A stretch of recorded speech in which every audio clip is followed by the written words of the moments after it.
Alors, je reviens sur les travaux de Dane Rudhyar et de sa conception de la prévision, puisque l'astrologie rudhyarienne, elle est quand même liée à l'idée de situer les choses dans le temps.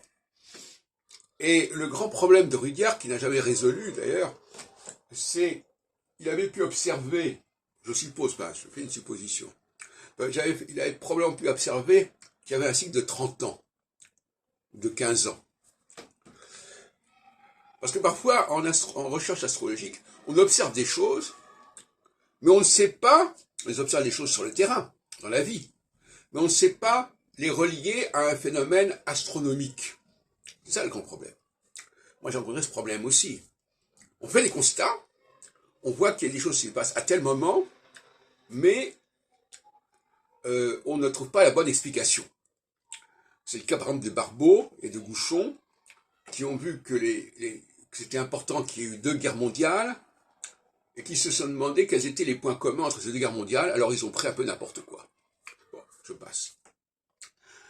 Alors, Rudhyar n'a pas opté pour Saturne, il a préféré rester à la Lune. Mais en restant sur la Lune, si on peut dire, il suffisait de passer de 1 jour pour 1 an pour arriver à Saturne. Le problème, c'est qu'au niveau chronologique, au niveau de la datation, ça n'a rien à voir.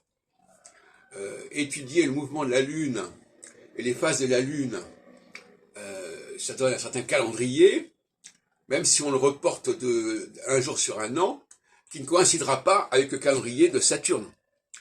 Donc, son système va être faussé au niveau prévisionnel, de toute façon. Vous voyez les choses comme elles sont.